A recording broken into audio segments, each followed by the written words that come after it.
Ikikutangazia kutoka jijini Dodoma. Karibu sana mtazamaji wa Ulimwengu wa Habari katika Ulimwengu wa Habari, na tulionayo usiku huu. Ukarabati wa uwanja wa ndege wa Sumbawanga wakamilika. Vijana wakumbushwa kuwalipa fadhila wazazi wao, na katika habari za michezo na burudani, klabu ya Young Africans yakamilisha kampeni yao ya kusaka vijana 30 kwa ajili ya kujiunga na Young School.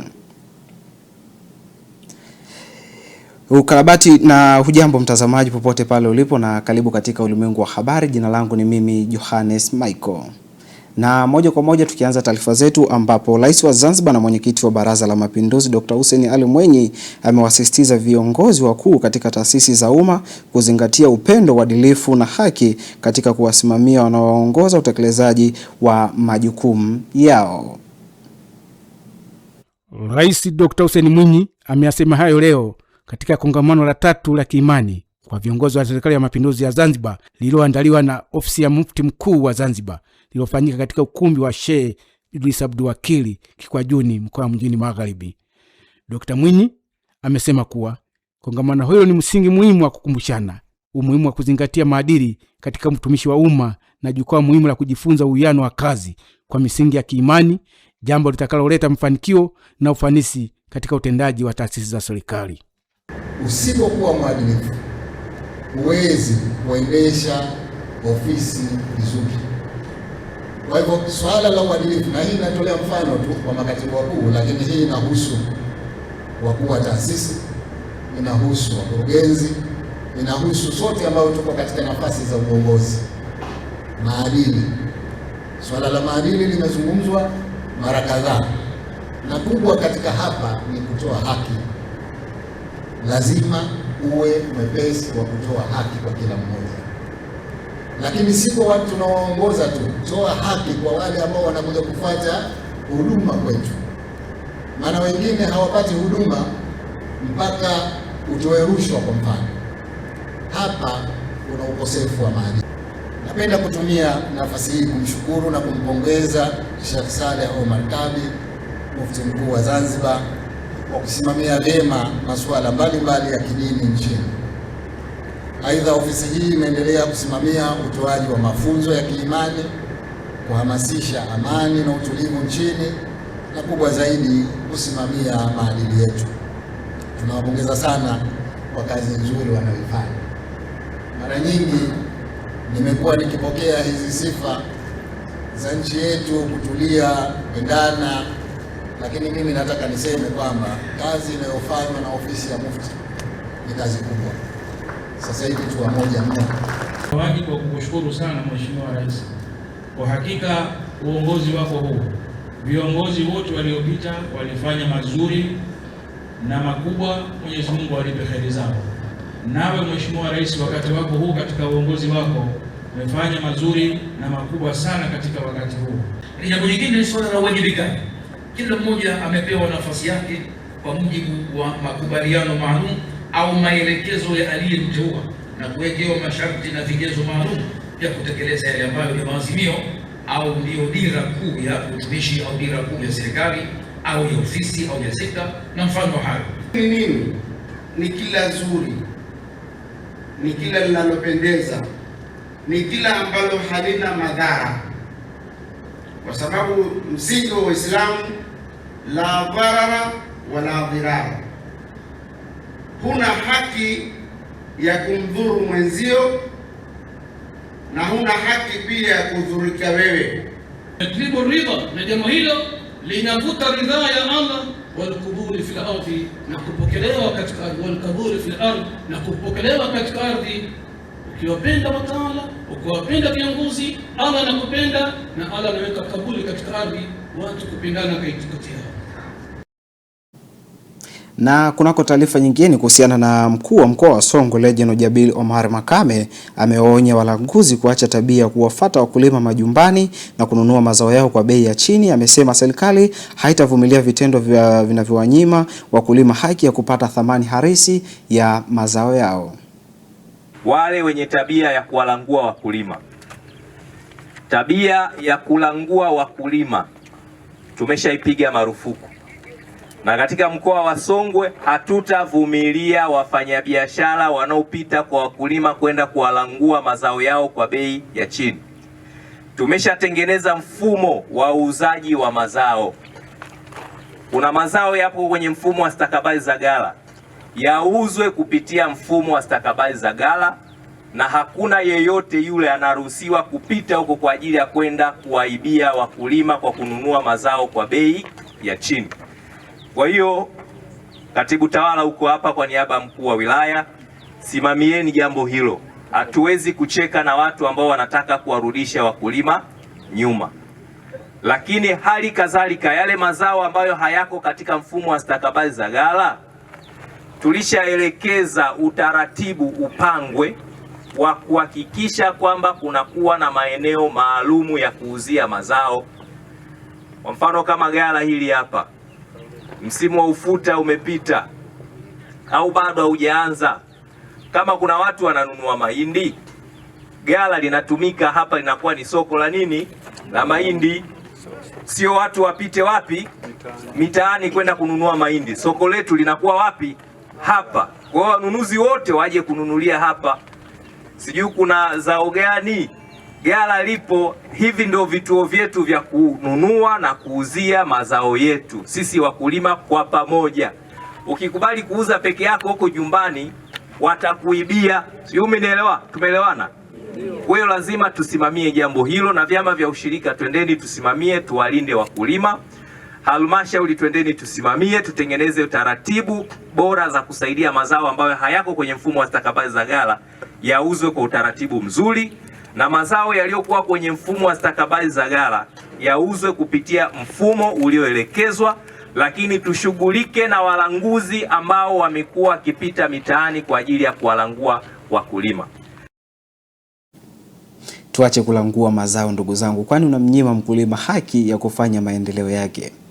Na kunako taarifa nyingine kuhusiana na mkuu wa mkoa wa Dar es Salaam Albert Chalamila ametoa wito kwa vijana kurudisha fadhila kwa wazazi na kuhakikisha wanahudumia kwa kuwajali kimatunzo, hasa mama zao. Alama aliyoiacha Kanumba katika ulimwengu, tutaendelea kumwenzi pia mama yake. Ni maadhimisho ya sherehe ya siku ya wanawake duniani ambazo kwa mkoa wa Dar es Salaam zimefanyika katika viwanja vya Barafu wilayani Ubungo.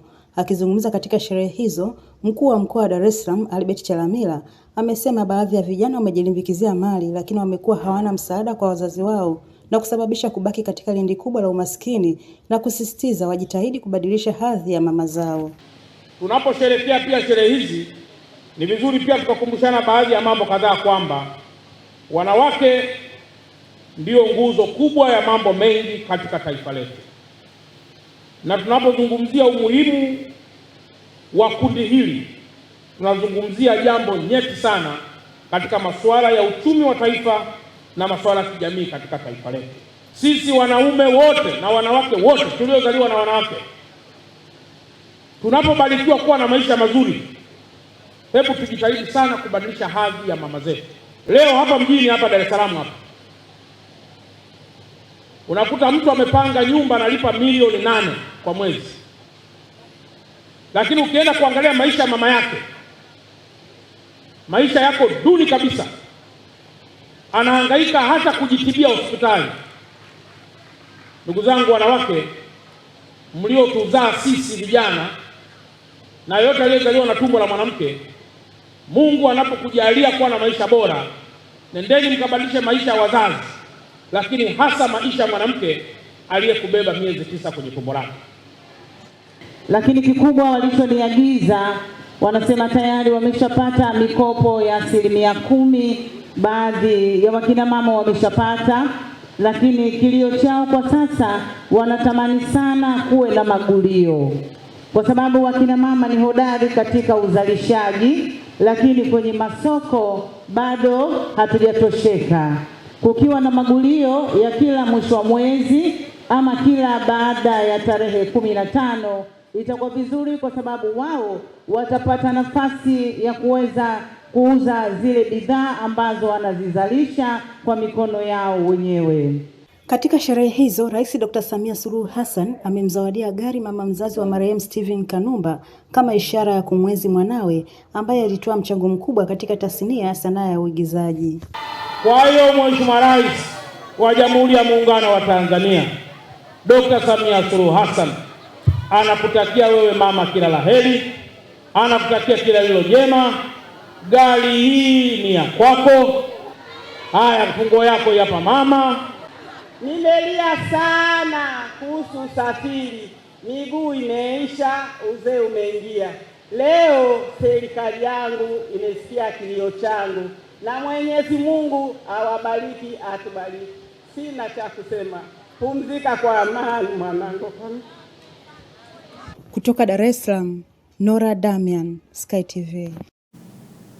Endelea kumthamini mamako, kwani yeye ndo anayekupa maono ya kesho itakuwaje na kuweza kukuombea mema zaidi hapa duniani. Mtazamaji wa Ulimwengu wa Habari, unaendelea kutazama Ulimwengu wa Habari kutoka hapa Sky TV na tulionayo usiku huu. Ukarabati wa uwanja wa ndege ambao umeweza kufikia asilimia nzuri mkoani Sumbawanga. Waziri Mkuu Dr. Mwigulu Nchemba leo amekagua maendeleo ya ukarabati na uboreshaji wa uwanja wa ndege Sumbawanga uliopo mkoani Rukwa. Mradi huo ulianza kutekelezwa katikati mwa mwaka wa fedha mwaka 2023 mwaka 2024 kwa gharama ya shilingi bilioni 60.1 na hadi sasa umefikia asilimia 96 ya ukarabati. Nikiwa nimejionea mwenyewe, niwapongeze sana kwa kupata uwanja wa ndege.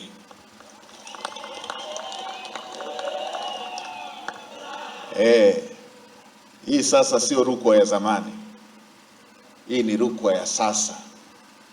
Rukwa ya viwango. Wale watakaoendelea kulala na kuota ndoto ya zamani, wakiona tu wao wako karibu na Dodoma au karibu na Dar es Salaam, ninyi mtaendelea kuwaonesha kwamba mmeshawazidi. Hili la kisasa sana hili. Hongereni sana. Na kwa kweli hivi ndivyo vitu ambavyo uongozi wa awamu ya 6 unajivunia, kuweka vitu vya maendeleo vinavyoacha alama. Uwanja huu ulijengwa mwaka 1945 na maboresho ya kwanza yalifanyika mwaka 1985. Alikuja aliyekuwa makamu wa rais wakati huo, Daktari Mheshimiwa marehemu Ali Hassan Mwinyi, ndiye aliyekuja kwenye maboresho ya mwaka 1985. Kutoka wakati huu hakukuwa na maboresho mengine mpaka Dr. Samia alipoingia madarakani 2021 akauangazia uwanja wa Sumbawanga. 2023 ulifungwa rasmi ili kupisha maboresho, na kwa kweli tunawashukuru sana Wizara ya Ujenzi kwa sababu walifanya kazi nzuri, ambapo kwa sehemu kubwa sasa hivi tuko mwishoni kama alivyozungumza mkuu wa mkoa. Mheshimiwa Waziri Mkuu, sina sababu ya kwanza kurudia kueleza kilichofanyika kwa sababu wewe mwenyewe umeshuhudia na umetua leo. Sasa tulipokuwa pale bungeni, waheshimiwa wabunge wa mkoa huu wa Rukwa wakiongozwa na Aishi mwenyewe pamoja na Mheshimiwa Mzindakaya pamoja na Silvia wamekuwa wakikufuata sana kukuuliza ni lini uwanja huu utaanza kutumika. Tarehe 11 na 12 mwezi wa pili, mara baada ya vikao vya bunge, tulituma timu ya wataalamu ambao walishamaliza kazi yao. Na tarehe 22 Mheshimiwa Waziri alinituma mimi mwenyewe, nilikuja hapa kuona kazi ilivyokamilika, na mimi niliridhika, kazi inaenda vizuri. Na panapo taarifa nyingine ni kuhusiana na taasisi ya Afrika ya sayansi na teknolojia ya Nelson Mandela imesaini hati ya makubaliano ya ushirikiano na halmashauri ya jiji la Dodoma kwa lengo la kuimarisha matumizi ya sayansi, teknolojia na ubunifu katika hatua za kutatua changamoto za wananchi. Mwandishi wetu kutokea mkoani Arusha ana undani wa taarifa zaidi. Kupitia makubaliano hayo wanatarajia kuangalia kwa kina zaidi namna ya kuboresha usimamizi wa takataka zinazozalishwa katika jiji la Dodoma na kuzitumia kama fursa ya kiuchumi, na pia kuanzisha kituo maalum cha ubunifu na matumizi ya teknolojia kitakachosaidia kuzalisha ajira kwa vijana na wanawake, pamoja na kuimarisha matumizi ya teknolojia katika kufanya mji wa Dodoma kuwa wa kijani. Ushirikiano huo pia unatarajia kugusa sekta nyingine muhimu zikiwemo kilimo endelevu, maji, nishati, usimamizi wa masoko pamoja na utunzaji wa mazingira, zoezi lililofanyika jijini Arusha. Andiko lile maeneo ambayo yamegusiwa, moja ni namna ya kutumia fursa ya uwepo wa dampo la Chidaya ambayo ni taka ngumu kwa ajili ya kutengeneza mbolea, kutengeneza tunasema protein, lakini kutumia malighafi zilizopo pale kama chupa kuweza kuhuisha, lakini kutengeneza mkaa ule wa ile clean energy. Lakini kwenye bwawa la maji taka tumeona fursa ya kuwepo na umeme, kutengeneza umeme, lakini pia kutengeneza mbolea kwa ajili ya kufanya ile green Dodoma kuwa a green capital, a green city. Lakini maeneo ya viwanda tumeona fursa ya zabibu inavyoweza kutumika kwa ajili ya manufaa ya wana Dodoma, lakini taifa kwa ujumla, na kuweza kupunguza ile post harvest loss ambayo kwa sasa inakadiriwa kuwa tani 5,000 kwa mwaka, ambacho ni kiasi kikubwa cha fedha. Tumeona namna wajasiriamali wadogo wanaweza wakatumia teknolojia mbalimbali kwa ajili ya kuweza kunufaika kwenye biashara zao. Tumeona namna vile ambavyo kuweza kurasimisha biashara zao kupitia uanzishaji wa makampuni, lakini elimu ya ujasiriamali kuweza kukua kutoka kuwa wafanyabiashara wadogo kwenda kuwa wafanyabiashara wa kati na hatimaye kuwa wafanyabiashara wakubwa. Kwa upande wake, makamu mkuu wa taasisi hiyo Profesa Maulilio Kipanyula anataja mafanikio hayo kuwa ni moja ya uwekezaji mkubwa unaoendelea kufanywa na serikali katika kuhakikisha inaboresha miundombinu ya taasisi hiyo. Ni hatua muhimu sana kuwezesha hiyo safari ya Nelson Mandela kufika kwenye jamii kwa urahisi zaidi. Sasa kupitia ushirikiano huu, wanafunzi na watafiti wetu watapata fursa ya kufanya tafiti na bunifu zinazolenga kutatua changamoto halisi, sio theoretical problems. Tunataka wakachukue changamoto na matatizo kwenye jamii, wayalete kwenye chuo, then tutafutie majawabu. Tukibuni au kugundua, manake tutakuwa tunagundua vitu ambavyo mwisho wa siku vinasoma. Kutoka mkoani Arusha, Amina Ngahewa, Sky TV. Na mtazamaji wa Ulimwengu wa Habari, na kwa siku ya leo ikiwa ni siku special kwa ajili ya wanawake duniani, ambapo imeelezwa kuwa ukatili wa kijinsia kwa wanawake mahala pa kazi bado ni changamoto kubwa, hivyo kuwa na jukumu la kuendelea kuhakikisha vitendo hivyo vinatokomezwa kabisa. Mwandishi wetu kutokea jijini Dodoma ana undani wa taarifa zaidi. Akizungumza katika maadhimisho hayo yaliyofanyika kanisani hapo, Daktari Tumaini Sanga ambaye ni mwenyekiti wa umoja wa kanisa KKKT, kanisa kuu hapa Dodoma, amesema kuwa siku hii ni fursa muhimu ya kuliombea taifa, kanisa na familia, na kuwaombea wanawake wote kutoka nchini Nigeria kutokana na misukosuko mbalimbali wanayopitia na madhehebu yote nchini. Leo ni siku maalum ya maadhimisho ya wanawake kwa usharika wetu, ambapo wanawake huwa wanajikita katika kuomba zaidi. Tunaadhimisha kwa njia ya maombi tofauti na wenzetu ambao wanaadhimisha kwa njia mbalimbali. Na tunaombea kanisa, tunaombea familia, tunaombea na taifa. Lengo la maombi haya zaidi ni kwamba tunaungana kwanza na watu ambao waliandaa kipeperushi kwa ajili ya kufanya maombi ya dunia kwa mwaka 2026 ambao ni taifa la Nigeria. Wanawake waliandaa maombi kwa ajili ya kuangalia hali ya imani kwenye ile nchi, ambapo tunaona wenzetu wanaabudu kwa shida zaidi, kwa sababu muda wote wamekuwa kivamiwa na Boko Haram, na hivyo wengine ukana imani yao na wengine wameweza kupata shida mpaka sasa wako ndani chini ya mikono ya hao watekaji. Lakini kwa taifa letu, tunaombea taifa letu kama Tanzania pia. Tunajua tumepitia michakato mbalimbali ambayo ni ya kuumiza, lakini Mungu amekuwa mwaminifu, anaendelea kutunza taifa letu na tunaendelea kuliombea. Kwa upande wao, baadhi ya waumini waliohudhuria ibada hiyo wamesema maadhimisho hayo yamekuwa chachu ya kuwakumbusha wajibu wao kama wazazi na walezi katika kuhakikisha watoto wanalelewa katika misingi sahihi ya maadili. Bwana Yesu asifiwe sana. Mimi naitwa Mrs. Tili Mwakasege. Nipo nasali hapa Cathedral. Kwa kweli leo siku ya wamama imenibariki sana. Ni siku nzuri, ni siku ya kumshangilia Mungu.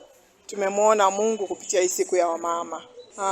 Hilo nalizungumzia kwa kweli. Mungu atusaidie sisi wazazi jinsi ya kulea watoto. Watoto wetu tuwafundishe jinsi ya kumtegemea Mungu maisha yao yote. Wamtegemee Mungu.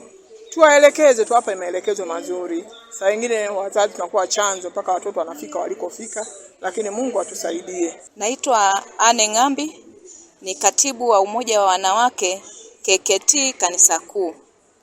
Leo tumeadhimisha siku ya maombi dunia kwa ngazi ya usharika.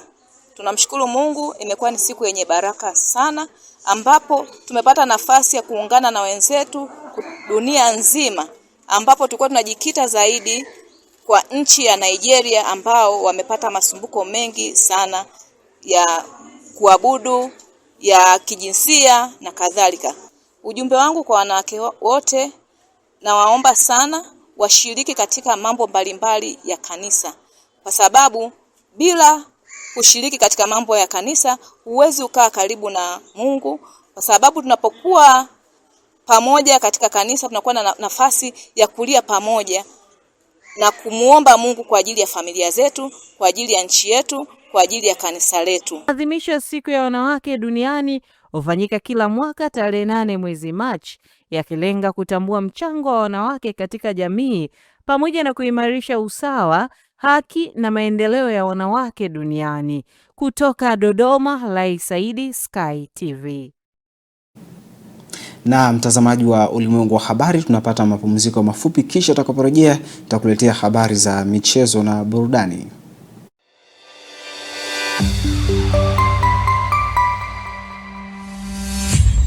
Sky TV.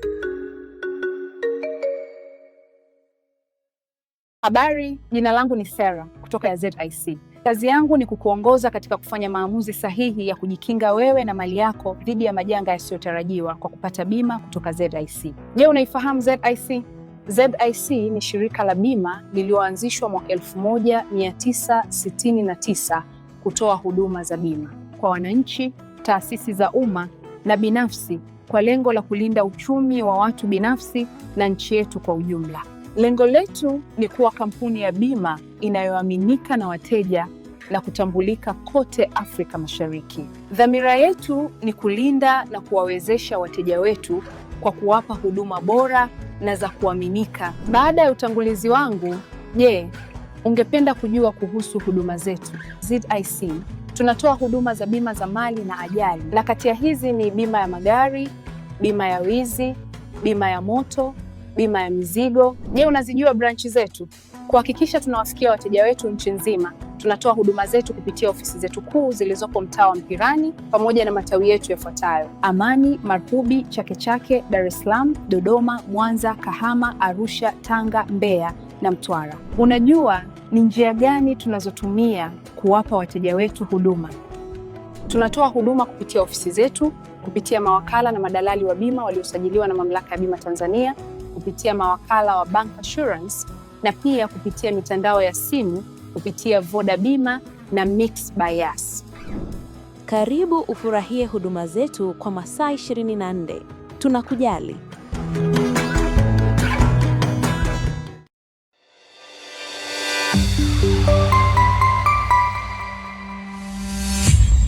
Sky TV.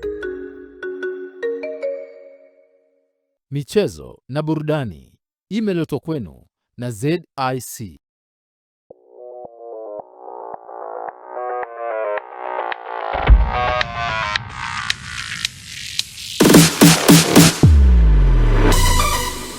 Habari za michezo na burudani. Na tukiangazia katika habari za michezo na burudani ambayo yamejiri viwanjani kwa siku ya leo, ambapo taasisi ya GSM Foundation imejitolea kufadhili watoto 30 kujiunga na Yanga Soccer School, ongezeko kutoka watoto 20 waliopangwa awali. Uamuzi huu umechukuliwa baada ya mwitikio mkubwa kutoka kwa wazazi walioleta watoto wao kwa kushiriki kwenye programu hiyo ya mafunzi ya soka. Mkuu wa GSM Foundation Faidhi Nkungu ameeleza kuwa ongezeko la idadi ni ishara ya kuongezeko ya hamu ya watoto kushiriki katika shughuli za kimichezo na kujenga vipaji vya vijana. Kuwasindikiza watoto wao katika safari yao hii ya soka. Initially wakati tunatangaza ufadhili huu hatukutegemea tano timu nzuri kiasi hiki kusema kweli. Tulitegemea labda watoto 20, lakini kwa jinsi ambavyo mwitikio umekuwa mkubwa tumeongeza watoto wengine 10, kwa hiyo ufadhili wetu utakuwa ni zaidi ya watoto 20 nzuri yani kwenye talent. Kwa hiyo nadhani wakufunzi watakuwa na wakati mgumu sana kuchagua nani wamchukue, nani wamtamaa. Huu ni mwanzo tu wa ndoto zao, na kama ambavyo wengi tunafahamu Yanga Soccer School ndo kwanza imeanzishwa mwaka huu. Na kunako taarifa nyingine ni kuhusiana na mkurugenzi wa makampuni ya Jailut Investment Joel Lwagasila baada ya kuleo kuwakabidhi wachezaji 5 wa Simba ambao waliosajiliwa dirisha dogo, Anset Oura, Libase Gueye, Kasali pamoja na Toule. Jailut amesisitiza wana Simba wanunue bidhaa original za Simba ili mambo mengine yawe rahisi kwa ajili ya kutekeleza ndani ya timu ya Simba. Ambao wamesajiliwa katika dirisha dogo la usajili ni professional players kutoka nje, na moja kati ya makubaliano yetu Jailut na Simba ni kwamba tu facilitate swala la kufanya wachezaji wetu wao kumekutana hapa mkishuhudia, tunaenda kuwakabidhi, na leo kila mchezaji ataondoka na gari lake. Amezungumza msemaji hapa kwamba kumekuwa na wimbi kubwa la watu kuuza jezi feki na zimekuwa zikipita kwa kasi kwa rai. Hao ni wahujumu kama wahujumu wengine, na ni watu ambao hawana nia njema katika klabu yetu ya Simba.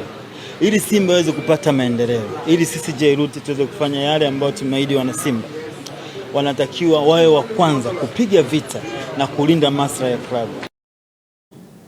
Na moja kwa moja tunakuwa pipa hadi kimataifa, ambapo mshambuliaji wa Argentina Lionel Messi amebakiza bao moja pekee ili kufikisha mabao 900 katika maisha yake ya soka.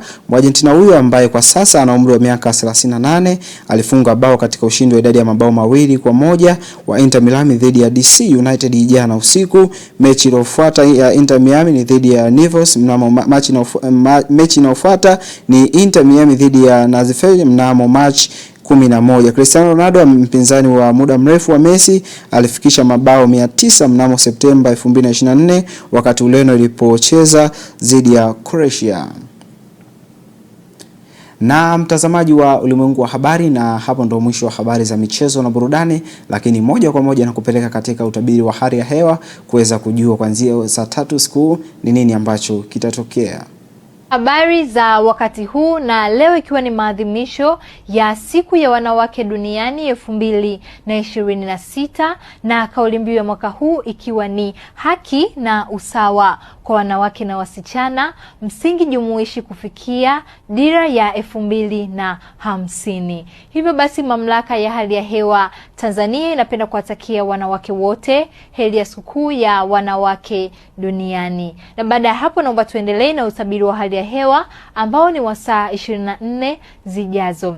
Na tukianza na usiku wa leo, ni matarajio yetu kuwa maeneo yote ya nchi yetu yanatajwa kuwa na hali ya mawingu kiasi, mvua na ngurumo za radi katika maeneo machache, wakati upepo unatajwa kuvuma kwa kasi ya kilomita 20 kwa saa katika Ziwa Victoria na kwa kasi ya kilomita 30 kwa saa kwa ya Rukwa, Songwe, Iringa, Mbeya, Njombe, Ruvuma, kusini mwa mkoa wa Morogoro, Lindi pamoja na Mtwara. Hivyo wakazi wa maeneo hayo hatua stahiki ni vema kuchukuliwa. Lakini pia kwa siku ya kesho ni matarajio yetu kuwa maeneo ya nyanda za juu kusini magharibi, kusini mwa mkoa wa Morogoro, Ruvuma, Lindi pamoja na Mtwara, maeneo haya yanatajwa kuwa na hali ya mawingu, mvua na ngurumo za radi katika baadhi ya maeneo pamoja na vipindi vifupi vya jua. Maeneo ya magharibi mwa nchi yetu, maeneo ya kati mwa nchi yetu, nyanda za juu kaskazini mashariki,